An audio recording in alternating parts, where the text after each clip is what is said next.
other newspaper in this country. It's a blow to Wellington and it's a blow to journalism. Aotearoa may have made its decision purely for commercial reasons, but don't dress it up as being good for readers or good for journalism.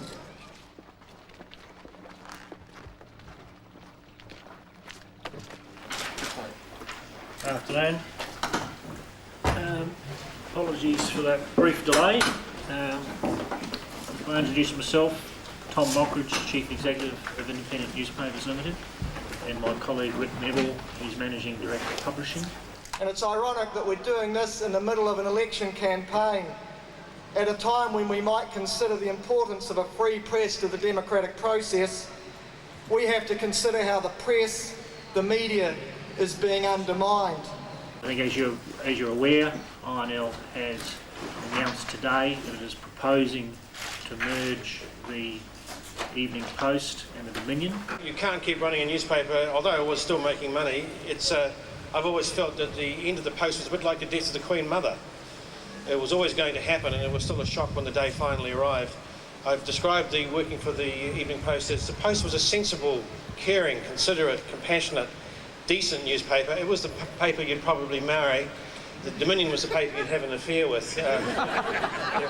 Cheap and slutty and tarty, but...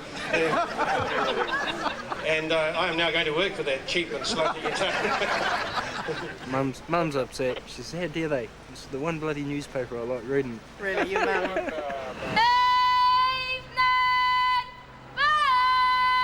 I'd been editor at the Southland Times for 7 years. It was time to move on, and so came to the post as deputy editor with Sue Carty, and yeah, thoroughly enjoyed it from day one. It was a really nice paper to come to. Everyone was so welcoming, helpful, introduced themselves. I had thought that, you know, Wellington was, well, when I'd worked there previously, Wellington was a fairly tough town, but the post immediately struck me as a very family orientated. It was like a family. What sort of state he's in to write a piece for us this morning. So, paid parental leave comes in today. Do we want to go and talk to Camper Coast Health and get a photo of a mum? Yeah, can we get a mum? Yeah. Yeah. Okay, I'm with the Evening Post and I've worked here for 18 months, but we're off to the hospital. So go figure, education story. So I think we have said we're looking for redundancies of between 80 and 90 people from the approximately 490 people that Wellington Newspapers employs today. Yeah, that's very sad what's happening around here, really. I mean, it's the death of a 137-year-old paper, and it's an institution in Wellington. When the announcement was made, I sort of felt as if it was going to a dinner party where you had a long-term mistress, and then, much to your surprise, she announced her marriage to somebody. Somebody said to me in the lift the other day, so, you know, how's it all going? Are you kind of like at each other's throats? And I said, God, no, anything but. Like, in fact, if anything, we're kind of, you know, grabbing a hug and all that stuff. We're going good times, so we'll see how bad it is. I'm Bob Shaw, and I'm a general reporter on the Post, and I do a lot of court work. And I first started straight out of school at the age of 18 in 1961 in the reading room as a copy holder. I think everyone feels pretty close. They say that in these situations when people are made redundant that can happen, people can sort of turn nasty and stuff. It's certainly not been the case here. And yeah, it's going to be a big day. Jamie Douglas is my name, and I've been at the Evening Post since January 1993, and currently I'm the deputy sports editor. Well, I was up until yesterday. What happened yesterday? I got my rejection letter today, but I was actually heard through the grapevine yesterday that my application to be deputy sports editor again was unsuccessful. So so now I'm a free agent essentially. The Regional Council's changed its name to Greater Wellington, the Regional Council, and spent 150 grand on it, so... I've always said that I think a chief reporter's job is 70% psychologist, social worker, looking after people, and only 30% news, because I firmly believe if you look after staff, they'll look after the news. So what I intend to do is probably try and get a job back on the buses again, which is my old love.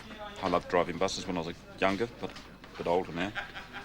So I'm applying for a job on the Newlands Coach Company, which is just down the road from where I live. So I could be behind the wheel again.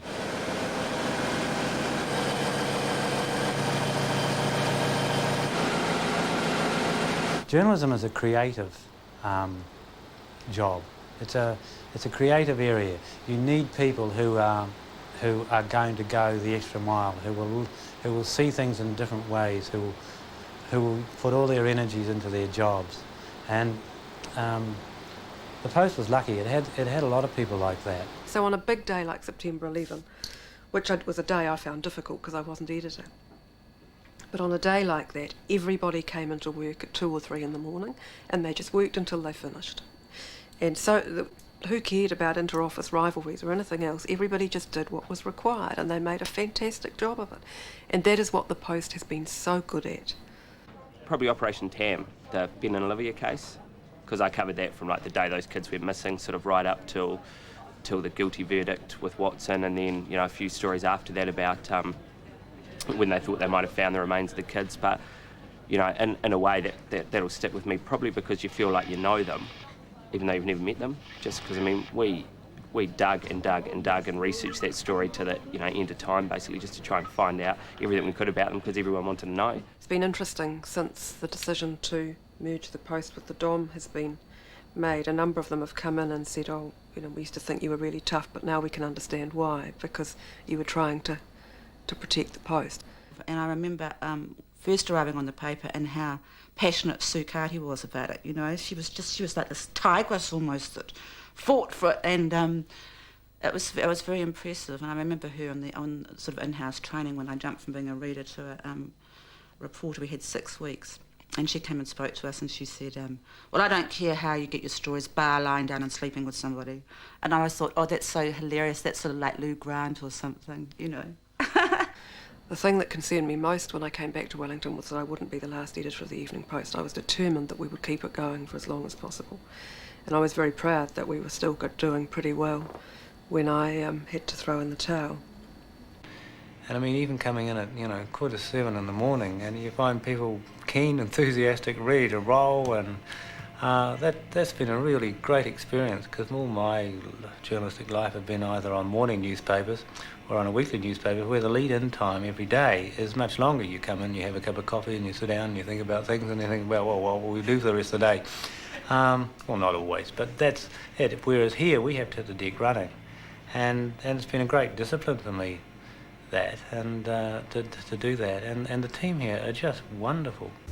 Paid parental leave was introduced yesterday, and we're going to just get a pic to record it. We tried yesterday morning to get one, and it was a huge mission, and we couldn't get one. It doesn't often happen. We can normally find babies, but yesterday we couldn't. But the Post was unashamedly pro-Wellington and a Wellington newspaper. It covered Wellington like a rash. I mean, we think it does now, but even then it was even more so. I mean, this is 1978. Nothing moved on Lambton Quay but that we didn't know about it. And yet it had been even more local before that. Even from the day old Henry Blundell started it, although he was slightly prim in the way he dealt with things, and he had commercial imperatives he had to meet. They're no different now than they were then, but he had to stay in business. The thing that really got going very early on was there was no pretense about being a record of grand events in the Ukraine or the Crimean War. They were all reported, but so were the New Zealand wars.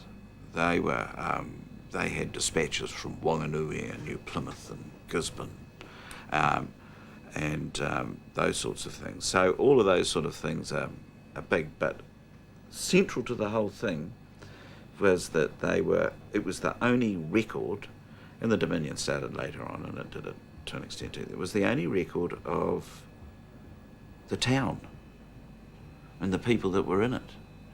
The running races, the milk tokens, the price of fish, the drains, the buses and the trams and first demonstration of a motor car in the drill hall. You know, people came around and they started it up and went round and round and round in a circle. I mean, all of those sorts of things. The first radio station. It's a whole social record of events. I think that's been the critical difference between this and other evening newspapers that lost their way. They took one or two big stories, but they lost the big picture. And Post hasn't. It was always completely associated with Wellington, and there was no pretence that it was anything else. I mean, when I was the industrial reporter, we covered really big industrial stories that were happening at Kinleith, Port of Northland. It didn't really matter what was happening, but you had to have what was happening in Wellington. If you had a priority of stories that you were going to write that day, the Wellington stories came first, and then the rest of them came afterwards. From a newspaper point of view, they were great, but they weren't so great for the people in them, like the Waihini and some of the big floods at Bower Hut and in town. I don't know, there's just so many things happen over the years. It's great. It really gives you a rush, you know, when there's something happening. Oh, you know what it's like. Yeah. Page one proofing experience? No, Q's got it. What's that? The people. The people. The way when something special happened, everybody got together. It's always been a bit like a family, really, that we can criticise each other internally, but if any bastard criticises us from the outside, you knock them flat. You sort of think it's a bit like my sisters. I think both of them are a pain at the time, but I wouldn't dare let anybody else say that. And that's the way we've been. Ronnie took a little time off, about the only time he's ever taken off since he's been here, and went over to Texas and brought us back a present.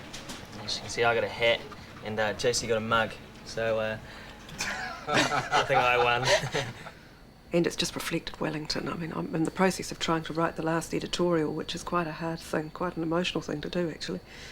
And that's one of the things we've done, is that we've always held a mirror up to Wellington and showed the citizens what they are, for good and bad, and they've valued that as it's been seen in the letters we've had. This is criticising us. It's one of a number of letters criticising us tomorrow. Some people do it because they hope they'll get a response. So yesterday we ran a naked man cartoon, was it the day before? Because people protested about it, so we did it. Yeah, okay.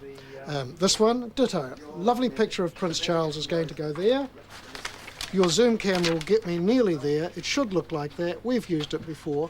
That's fair enough as a picture, surely. It doesn't matter whether I'm a monarchist or not, does it? I think the Dominion used to jeer it and say that we had pictures of cats coming down off trees and all that sort of thing. That was the... But then I think as time went on, there was this grudging respect for the Post from the Dominion people, but that it kept going, that it was an opponent, it was a formidable opponent. We're a tight-knit little group, and which is, I think, the way it has to be. One of those sort of situations we get some really crazy times that, you know, we're up against the wall and we got stuff that everyone's yelling and screaming, and if we weren't, you know, a tight-knit sort of group, then we know we'd be at each other's necks all the time. I knew that essentially they'll probably take one person from the Dom and one person from the Post for the top positions, and you know, I figured that I wouldn't probably make the cut. And I've had worse things happen to me this year, so I'm pretty philosophical about it all.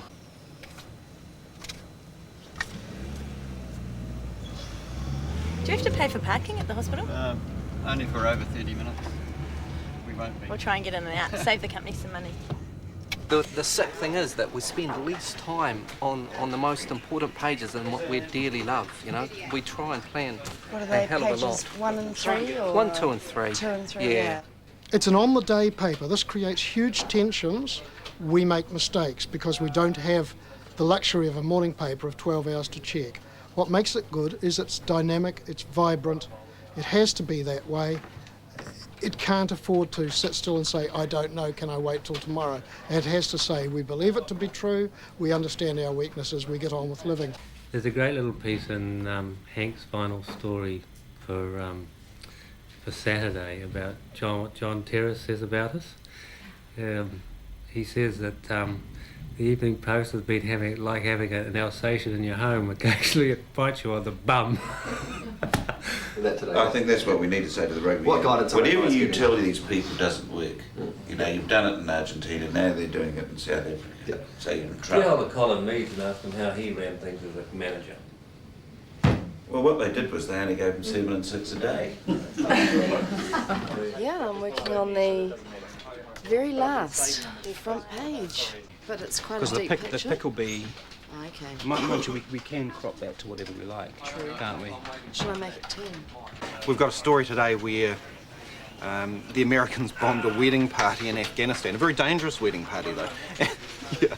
And so we've just run a picture of their Americans' greatest hits and misses in Afghanistan, including when they killed the New Zealand soldier. So it's ended up being quite a long panel. Okay. I mean, I'm wondering whether we should almost just get it through to them quickly and get them to include that in the graphic. Would that look a bit better, or? When I first came here, it was a very cosy, comforting sort of place. It was like working in a warm bath. Because the Post then was a complacent paper. It had no reason to be anything else. No one threatened it. It was overwhelmingly dominant in the market. But the great thing is that it's continued to be a very congenial paper to work on. Yeah, but she did a fantastic job. That is a pic of Saddam's son. Sarah, have you got a proof of that page 1 graphic with the lead? I came here in 1987 when Rick Neville was editor, and he invited me to join as assistant editor. He came up from Nelson, and for 3 years we had an absolute ball. The Evening Post at that time was quite public service, and people were promoted according to turn. We were told, we were pointed at somebody and said, well, he's going to be the next illustrations editor because it's his turn. He's been here 23 years and the incumbent's been here 30, and we thought, no, that isn't going to happen anymore. I'll ask Rick to make a few comments. Rick's not only managing director publishing, he was some years ago an editor of the Evening Post, and so I think he has a special perspective on this decision that we're announcing today. Yeah, thanks, Tom. When I got the editorship of the paper in 1987, the then managing director said I'd be the last editor of the Evening Post, and that was 15 years ago. And so I think it's been a fantastic achievement for Wellington and for the company to have sustained 2 dailies in the one city for another 15 years. Having said that, it is a sad day because it has been special. It's been a really special part of Wellington, being in the only city in Australasia which has been able to sustain 2 dailies, and I think that's added to the excitement and interest of living in Wellington.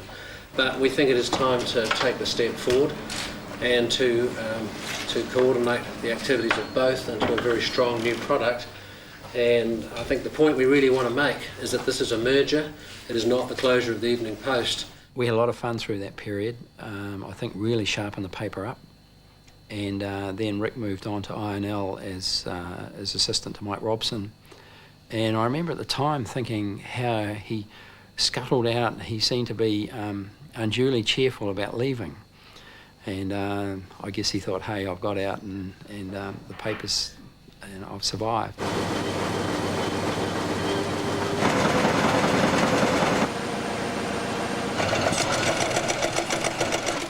I had a fairly optimistic outlook on life. And then one day, again, phone call, would you drop over and see Rick Neville? And right, and then you get given times to go, and there's no sort of, this is not an invitation, it is by royal command. I've been thinking for some years that this could be happening. I've been preparing, so that's why I kept my bus driver's licence going. And so I knew exactly what I was going to do if this happened. I just didn't think it would happen this early. I thought I might have got through to 60. Plan B, I've done a lot of photography, so I could carry on with that, freelancing, or also have a company called Chrome Toaster, which I could carry on with as well. I don't know whether I'm going to have a job or not. We had to apply for voluntary severance the other day. The deadline was last night. People could go, but after that there comes the prospect of compulsory redundancies. The firm may not want me or other people and may decide to get rid of us in a week, perhaps. I don't know. Oh, I felt gutted. I guess I felt poleaxe 3 times in my life. Once was when my father died and I was 19. Second time was when I knew I had MS, and the third time was when I heard about the post. What do I do now? I mean, you know, 65. Who do I talk to? Who do I have a laugh with? How do I keep the brain active? This is hurting a lot of people, and there's no point in trying to be brave and trying to bottle things up and just boxing on. The advice is there. Please take it. And then I finished off by saying to them, well, please, you know, we've got another few days to go. Let's go out with our heads held high. And they responded well again, as I expected they would. Hi, I'm Julie, and this is Ross. Hi, Ross. Okay. Now, is that going to work? Yeah. So it was my turn, and I remember saying to Tim, what's this about? And he just shrugged. And I said, oh. So over I went, and we sat down in I sat down in Rick Neville's office,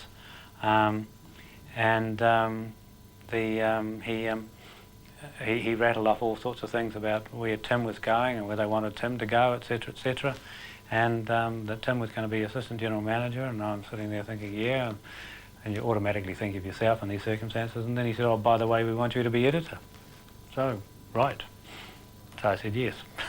The post was never taken very seriously by people on the Dominion. There was always this feeling of, oh yeah, the post is just, you know, it's sort of like B grade, or it was lowbrow, and that the Dominion had this idea about itself that it was sort of just like an English paper almost, you know. There was this feeling that this was, but then the Dominion got very right-wing, and it was quite difficult sometimes to work for the Dominion because it was so slanted heavily towards one thing, I always felt. I was really looking forward to it. We were about to go on holiday for our 30th wedding anniversary to Italy, and so he'd factored all that in, and so it was all going to be great stuff. And so I left a very happy chappy and spent my time in Italy writing all sorts of notes of where I was going to take the post and where we were going and all the rest of it. And came back, and there were a few things to sort out. But it was noticeable immediately, and in hindsight, yeah, I can think of lots of little things that happened that something had changed while I was away. We have to bring that down. Her hands are right up there, aren't they? On your shoulder. By the way, she hates flashes. She had a bit of practice.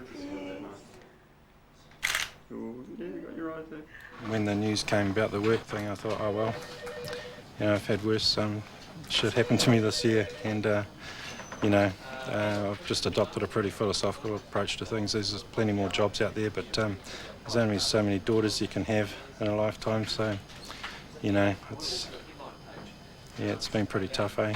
Yeah.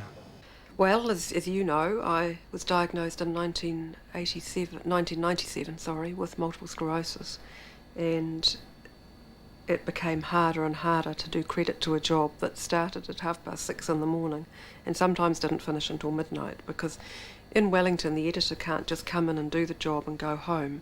You come in, you do the job all day, you have an open door policy so the staff come and go, so you tend not to get your work done till the very end of the day, and then there'll be a function at Parliament or at Te Papa or something. And it became impossible, really, to do justice to that job, and knowing I wasn't well. And so basically last year the doctor said to me that the time had come for me to stand down, and I accepted that advice reluctantly, but knew it was the right decision. So last June, as you know, I stood down, and that was a sad day for me, almost as sad as this one. About 3 months ago,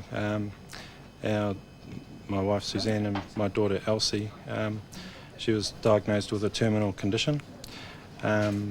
Basically she's going to die before she turns 2, and she's 9 months old now.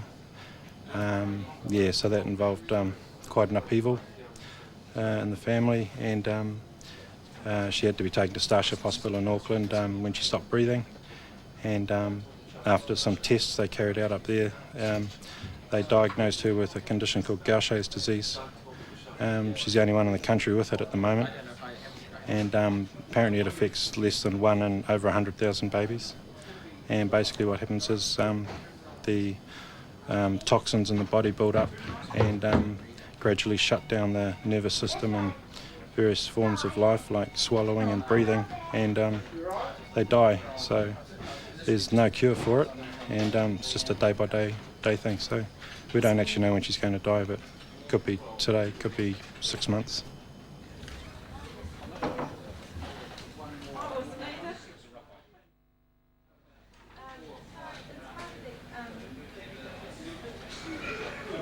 It's funny because everyone's been talking about how it's the last Evening Post, but it's the last Dominion as well. You know, it's all changed for us. We're not sort of sitting here on our laurels, you know. Our editor hasn't come in and talked to us yet. He is, since the announcement.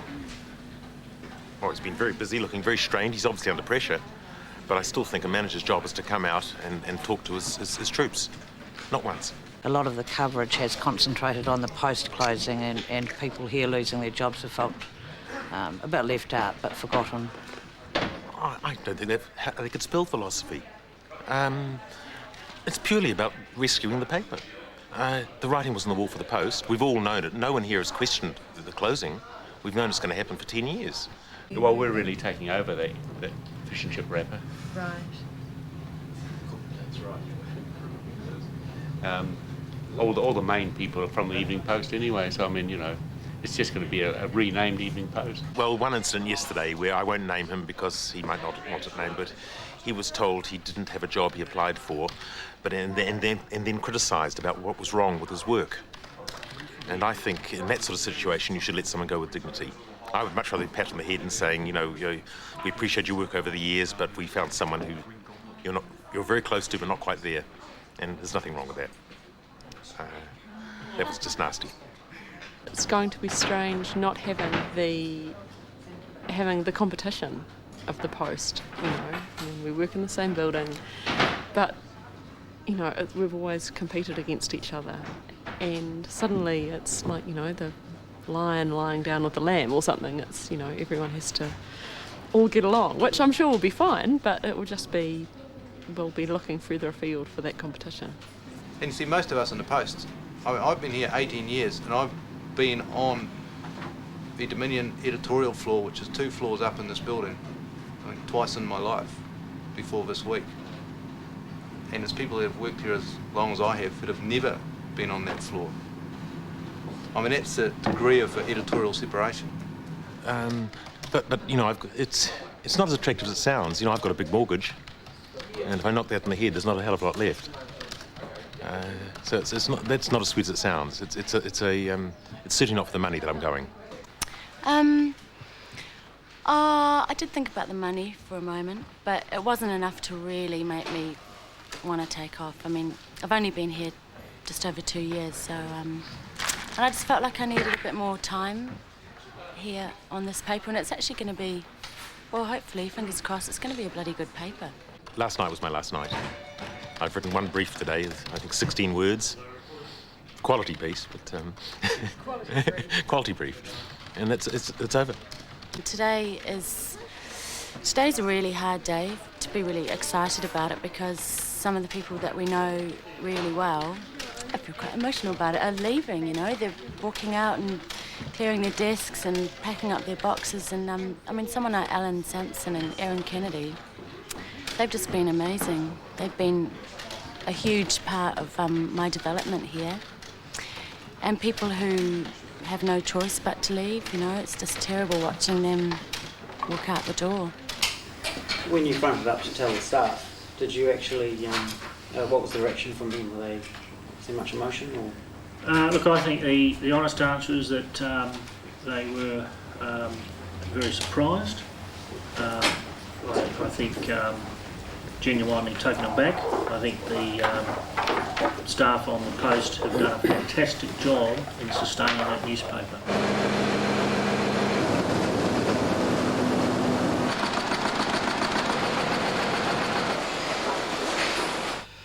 It happened really quickly.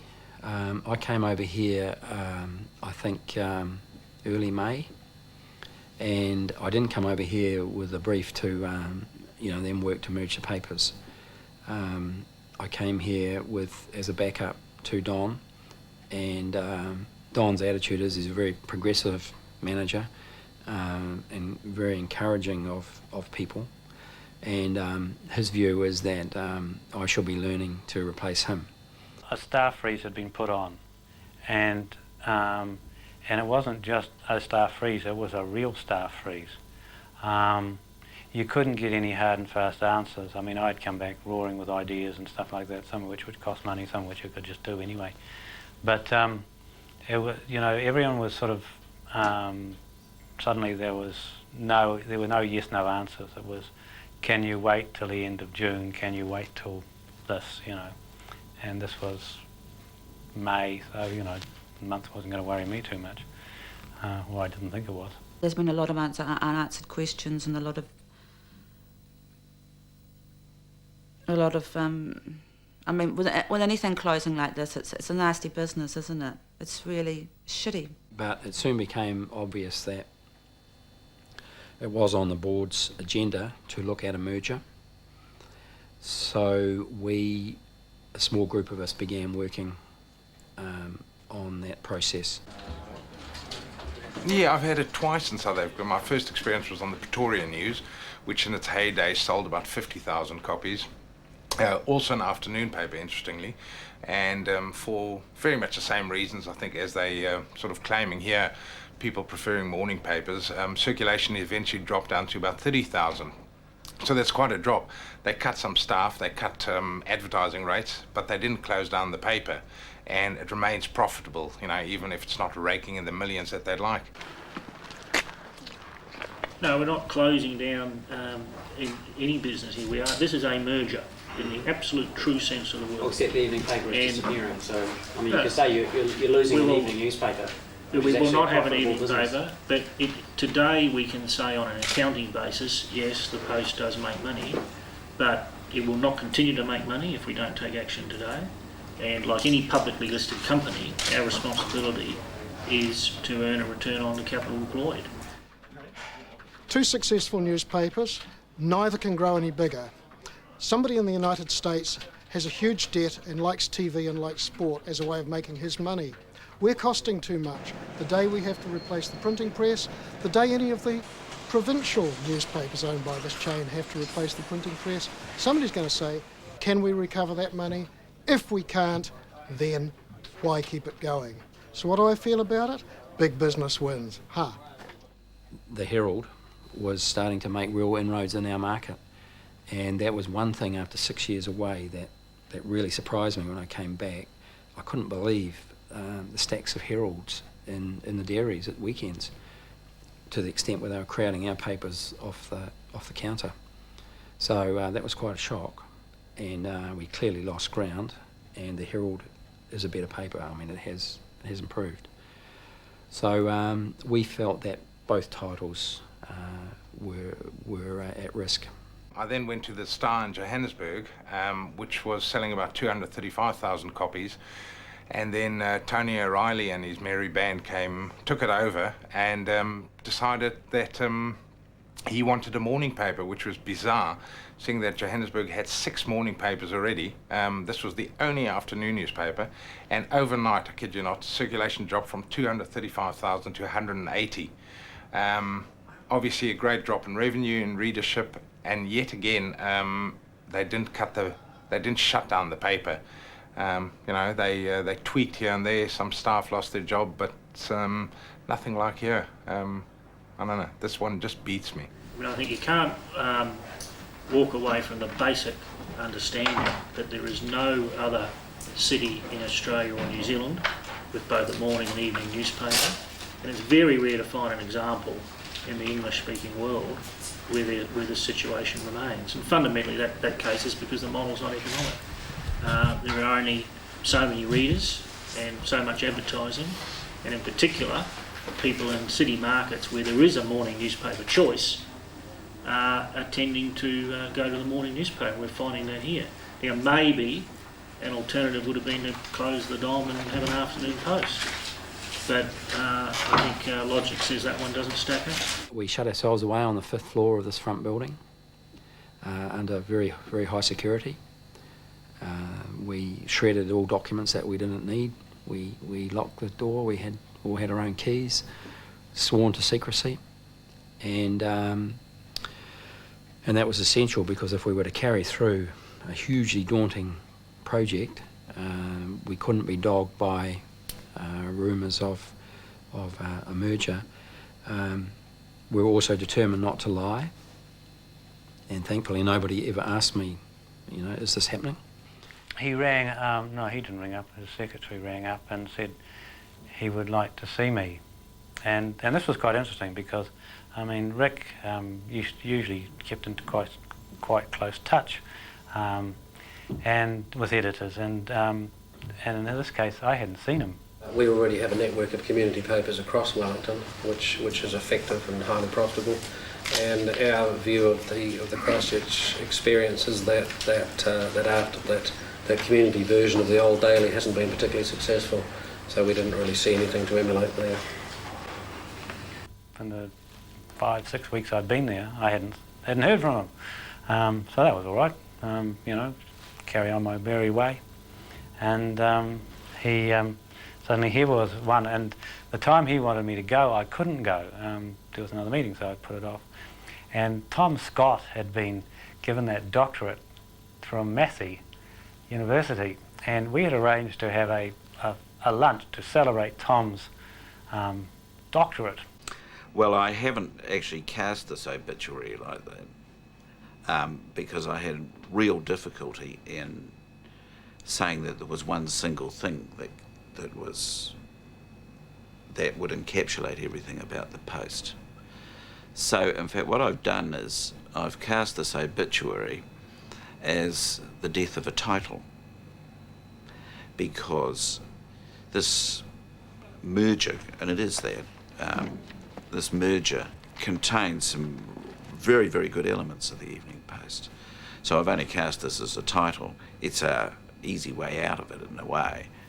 And we were going off to the Bulcott Street Bistro, and there was going to be Carl Dufresne and Peter Kitchen and Nick Wrench and I and Tom, and we were going to have a good lunch and forget about the rest of the day. Anyway, I arranged to go over to, it was time for 1:30 and lunch, and I arranged to go and see Rick Neville at 12:30, and got the news. And we're not going to mention you in this one, I suppose. No, none of us like you. No. Which of the do we know which of the colour pages? Oh, we might have Mark as a prick written somewhere, but you're going to have to hunt to find. I could say that I'm going to go sell ice cream for Pat and Sabres. I was there for about an hour, but I really cannot remember what happened, because once he'd told me what they were going to do and that the decision was irrevocable, I probably went into a state of shock.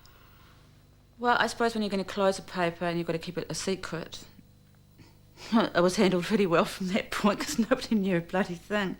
But it certainly gave me a nasty turn, you know, for 24 hours. It was bloody awful. I mean, it was. I mean, you know, I felt like bursting into tears at any moment. Well, I mean, Tom Scott is great company, and everyone else was firing all over the place, and I was sort of going, oh, God. This is the only market where anybody's trying to sustain 2 daily newspapers. So there is a much bigger newspaper presence in a city of 400,000 people. So there is simply more newspaper and more cost to try and cover across the revenue that does exist. Because the Evening Post is a very romantic name.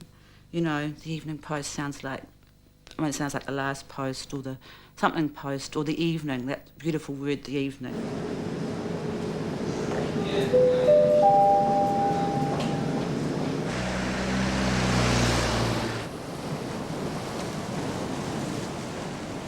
And then lunch finished about 4:45, so it wasn't a bad day. And then went back to work and saw Tim Pankhurst and Don Churchill, and then I went home, and it was then that it sort of hit me. I shed some tears. It was not a great day, and very disappointed. For tomorrow on the same slate as page 3. This time it's after for we real. sent our page, It's so it page came out 3 and we've got the downstairs prize with a sales. small pick on. Okay, mate. See you. But Gossip's great. I mean, news is just gossip dressed up. And frequently it's dressed up with a lot of legal caveats. But who owns it? It's owned by the people. It is controlled by the barons. Frankly, I'm not an economist, but I can't understand why you close a business making a profit and why people have to lose their jobs. And, you know, I really don't want to work with these people anymore. The management I'm talking. We've got the most highly educated workforce I've ever known in this paper. Most of the reporters have got degrees, they're highly trained, but papers are still rooted in the past. People don't become part of anything, they're not consulted in anything, they're given orders. It's generally, I'm exaggerating of course, but generally that's the way newspapers run. It's you do what you're told, and you jump. And I think over the years, papers have got to change. If there's any silly buggers amongst the management here, I'll come back out of the woodwork and rejoin the union and buy a fight. But no, I hope not. It's going together fairly well. It's a traumatic time. You can't script it ahead of time. You have to solve it as you go along. If people are honest, then the solutions work out. It's only if you suddenly discover that there's a real festering sore under a scab somewhere. But otherwise, it'll work out. There's definitely that sort of air of positivity about the place, and even today, the last day of the paper, everyone's pretty happy in a sad kind of way. It was a fairly close time, and I suspect from what I was able to work out from the dates that I saw, it all sort of started to happen while I was on holiday in Italy, and by the time I came back, reports had been called for, and then decisions were made. So, yeah, should have stayed in Italy. It was meticulously planned, prepared an incredibly detailed project plan, and ticked off all the way through all the tasks that we had to do, and the project team that we had, the people on it, were all change managers. My wife was really great. She helped me through it, she talked me through it, she made me talk. I would come home steaming and go and sit off and sulk somewhere, and she would cajole me into talking about what had happened during the day, and often nothing particularly much had happened during the day. But she made me externalise it, as she would say. You've got to externalise it. And yes, I did. All my zip and my zap have gone. Yeah. Yeah, it's a very bad feeling actually the last week or so. This feels like a sort of a death in the family, because the Post is a sort of a family member, isn't it? So, yeah. Yeah, I remember going home on the bus last week, and Tom Scott had a little piece in about how the Dominion, you'd make a mistress of the Dominion, but you'd marry the Post. I felt a tear or two go down my eye about that, because it struck me, you know, he struck exactly the right note about the difference between the Evening Post and the Dominion. So it's, you know, it's very sad, really. I'm probably going to go overseas. They have to give me 4 weeks' notice that I'm redundant, and even though I applied, that still stands in my contract. And I am going to work for those 4 weeks, which is quite nice because it'll give me an idea of what I'm going to do, but I'm probably going to go overseas. I haven't done my OE yet, and all my friends are over there, so it's actually a bit of a windfall for me. Well, I'd really wanted to have a decent go at the Post. I knew it was on thin ice. It was still making money though, and I thought they would leave it. They might give you notice, or tell you to look, unless you can lift circulation by a certain percentage, it will close in a year's time, 2 years' time. Because the circulation decline had been steady since the mid-1970s. And I was hoping that I would get a couple of years at it. We thought that probably when this did happen eventually, that they'd sort of carry on with a late morning edition as well, which would have carried on the Post, you might say. And I think, as Carl said to me the other day, the mystery in all of this is why it took so long, rather than why did it come so soon. When you look at what's happened to every other metropolitan afternoon daily in Australasia, and we're the only one that's still going, and Dunedin had to succumb in about 1977, we have held on remarkably well. So no, I don't think we could have done anything differently. I really don't. And that gives me some comfort, because it shows that all the hard work paid off. They kept it under wraps very, very well. And while our job as newspaper people is to get the facts out, I was pleased that one didn't. I mean, imagine if radio had broken that story first. you know. No. Yeah. Do it. Go on. Good morning. You now have the last Evening Post page as we know it. Pleasure doing business with you. See you, honey. Bye. I've got 3. Well, I guess that'll hit tomorrow. I mean, the ceremony tomorrow in Civic Square, the last post. I think that will be very emotional for a lot of people, and that'll be when it'll probably really hit home.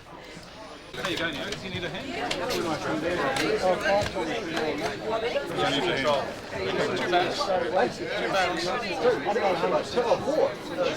Okay, well, thank you very much, ladies and gentlemen, members of the Evening Post staff.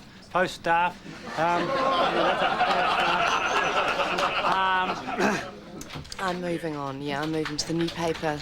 I was really, I think for everyone it's been an emotional roller coaster this last week, and I was thinking I'd leave. I actually put in my redundancy notice and then I freaked out. I thought, God, I need, most people need a job. I don't have another plan in the sense I wasn't planning on going overseas or any of that stuff. So I think it'll be an exciting thing to be part of a new paper.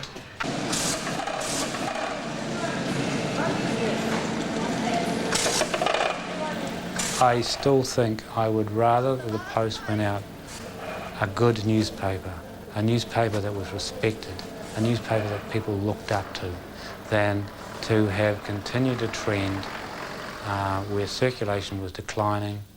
Eventually that would have affected profitability. We would have been losing money. When you lose money, you got to cut costs, your resources get fewer, the paper gets weaker, and in the end, the public has no respect for you. To those people who are joining the Dominion Post, I know you will make it a paper worth reading. But you'll need the courage to keep the paper and its management honest, to ensure journalistic principles determine what's in it, not commercial principles. I've had my little victories along the way. As you know, I hated that term mahogany row from the editorial suite. And the other day, Doug McNeil put out a message, and I think he mentioned that, in fact, he'd turned it into Pine Avenue. I'll take that as a victory. I'm coming up for my 15th year. Rick and I arrived at the same time, and he pulled off the best PR stunt ever in the history of newspapers. He'd been there about 10 days when the stock market crashed. And I was in the newsroom when Rick came out and said, the news has just come through, the American stock market has crashed. What's our front page? And Sue Carty said, it's already been decided, Rick, I'm afraid. The presses are rolling, there's nothing we can do about that. And he said, stop the press. You only hear that in movies, eh? You only hear that in movies. Stop the press! And I thought, this is a cliche, surely. And he said, no, we can't, Rick, it's too late. Stop the press! And they stopped the press, and Rick said, pass me a typewriter. And they passed Rick a typewriter, and he started typing out the front page there and there on the spot, and the whole newsroom stopped. The atmosphere was absolutely electric. Everyone, like those meerkats at the zoo, the whole place was like this. The presses had been stopped. The new editor, the man who'd recently arrived, still had to prove himself, was going to type out himself the front page lead story about the stock market crash, which he did, and reasonably well done too. And I thought, what a brilliant PR campaign he and someone had organised. We can also do things by way of separate editions, so we can put more up-country news in the first edition and more Wellington-centric news in the second, but the increased paging in the new product will facilitate that, servicing those markets in an adequate way. I think he was disappointed too. I mean, he had been an editor of the Evening Post. It meant a lot to him as a paper. He did feel for the place. He had a feel for it, rather. And yeah, it wouldn't have been good news for him. We rationalised it that we are agents of the company. We can either accept this and do it to the best of our ability and create a fantastic new paper, preserving the best of the Post and its best staff, or we can say, look, we're not happy with this decision and we'll walk. I'd have to say that I've had a really great 6 weeks as editor. Thanks ever so much for coming down 14 steps. My goodness, we're grateful to our John Stewart here and all the other paper boys who've been coming down 14 steps. David Gearing, grandson of Lloyd, did a good job, and the marvellous, gorgeous, half-Tongan girl, whose name I've forgotten, but I know she's Ms. Meyer. To her I'm very grateful. And we used to love giving them Christmas presents, and now it's coming to an end. Now we have to find out how we're going to get hold of the Dominion Evening Post, or the Dominion Post in the morning. Gosh. Hillary and Fuchs were crossing the Antarctic. My dad, in the days not of computers, got a heading that went, Hillary Fuchs at last. Except the printers got it wrong for the West Coast edition. Cheers. I didn't intend to be the last editor of the Evening Post. And as I said to my wife the other night, darling, that must be the first time in my life I've ever been wrong. She corrected me. But I am proud to have been the last editor of the Evening Post. I'm honoured to have worked with you all. Generations of journalists have worked for this newspaper over the past 137 years, and I'm proud that we've lived up to their higher standards to the end. Trying not to be too sentimental, because I don't think that's the time to be sentimental. I think the thing to say is that we've done pretty well, really, and we deserve a pat on the back for that. But that it might be the end of a standalone post on Saturday, but the post will rise again quite clearly from the new paper on Monday, and so it'll be business as usual. I am sad to see it go. I think its sense of fun. I mean, it had an edge to it. It was a bit of a rock and roll paper. You could take risks with it. You could turn it into the Middle Earth Post for the launch of the Fellowship of the Ring. You could do things with it that you would never do with the Dominion, with a more heavyweight paper. And it was the spirit of Wellington. Daily newspapers are such that, you know, they are a new product every day. You've got to start afresh every day. And I always felt with the Post that it was a wonderful, fresh product every day. And that's got to be missed. John comes to see you every day, does he? Every day, or his parents. Or his parents. Or Mrs. Meyer's parents, or sometimes even David Gearing's father, who popped down instead. When the kids weren't able to make it, the parents always came down. So that's been marvellous. How long have you been living here, Vladimir? Oh, 30-something years. And you get the post all of those days? All those days, yes. 37 years you've That's been right. getting the post delivered. We came here in 73. Yeah, about 30-odd years. Not quite 30 years. Not quite. No, you're right, not quite. We came here at the end of 73. It's really good. Well, that last paper, when it came out, was a tremendous relief too, because I knew I'd done it. There were no embarrassing moments. That grand old lady we had laid to rest with dignity and quietly, and we had done it well, and she would have been proud of us. This is great. I'm glad it's not raining.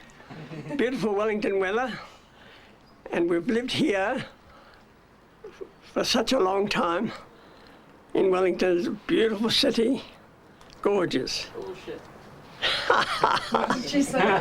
She said bullshit.